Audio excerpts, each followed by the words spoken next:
Alors, je voulais étudier avec vous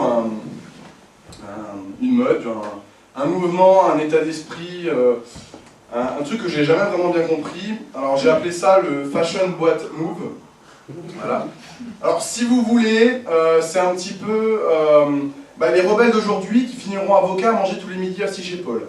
C'est un peu tout faire pareil que les autres, mais en étant différent. Alors prenez un exemple, hein, tout à fait banal, tout à fait compréhensible. Prenez 5 mecs habillés comme des bébés brunes dans la rue. Alors vous me voyez quand vous regardez absolument pareil, même coupe, même pompe, même sac, avec leurs super pantalons slim ultra serrés qui les font ressembler à des grenouilles. On comprend d'où vient le surnom des Français maintenant, avec lesquels tu peux pas t'asseoir sans risquer de devenir stérile. Voilà. Et bon, bien sûr, ils vous diront tous qu'ils ont quelque chose de différent, du genre il y en a un, il a un piercing au nombril, et là c'est marron et pas noir. Bon, faut pas trop jouer là-dessus avec eux non plus.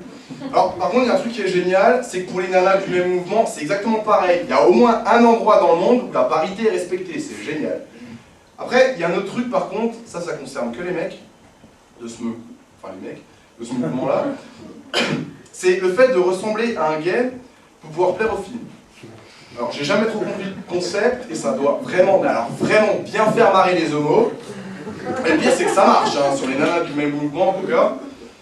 Et donc, les activités des fashion boîte movers, outre l'épilation, le shopping et la remise en place chronique de la mèche devant le visage alors qu'il suffirait de la couper pour qu'elle arrête de faire chier, c'est bien sûr d'aller en boîte.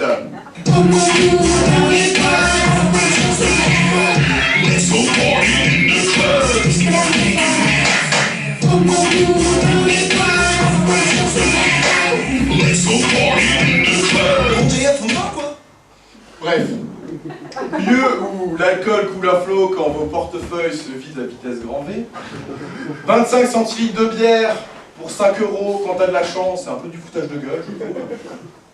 Où la musique de merde est aussi assumée à volume grand V, et où tu te fais sortir à la fin de la soirée par un videur grand V. Alors après la règle des 3 C, c'est la règle des 3 V, je la connaissais pas celle-là. Ceux qui connaissent pas ce que c'est la règle des 3 C viennent me voir à la fin.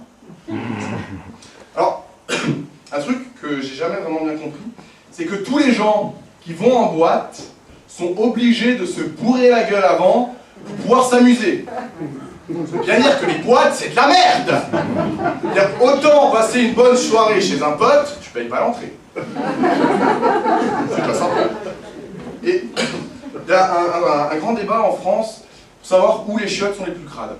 Alors, en général, c'est entre les trains et les aires d'autoroute. Ne cherchez plus, allez en boîte. Même le savon, il n'a pas envie de tomber par terre. Et avec tout ça, il y a encore des gens qui croient qu'ils vont trouver l'homme ou la femme de leur vie en boîte. Sérieusement? Alors, je vais arrêter de bâcher les fashion, parce qu'il y en a peut-être dans la salle, j'ai pas vu tout le monde. Je vais frapper à la fin de la soirée. Parce que finalement, tous les styles de mode alternatifs ont tous leur mode vestimentaire et leur lot d'activités ridicules. Du genre, je vais commencer par les émos gothiques métalleux. Oh, bon, voilà, on me dira, c'est pas la même chose, bref. Sur le fond, c'est quand même la même chose. Alors, ils s'habillent en noir, avec des gueules de dépressifs, parlent de mort toute la journée, et quand ils prévoient une soirée, en général, c'est une soirée scarif. Voilà. Petit détail quand même qu'il n'y a pas chez les métalleux, c'est les cheveux fluo. Bon, ça on leur laisse. Petite blague à part, comment tu fais pour descendre un gothique d'un arbre? Ah bah tu coupes la corde.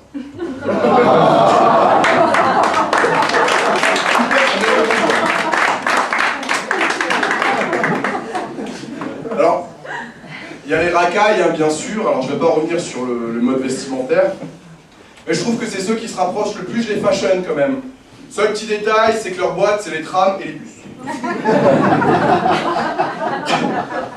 Alors, je vais finir par les pires, je pense. Alors, tous les roots, hippies, skaters et autres marginaux à cheveux emmêlés. Alors, évitez d'en avoir un dans votre cercle d'amis, parce que même si vous êtes pauvre, il le sera encore plus. Et il sera fier de l'être.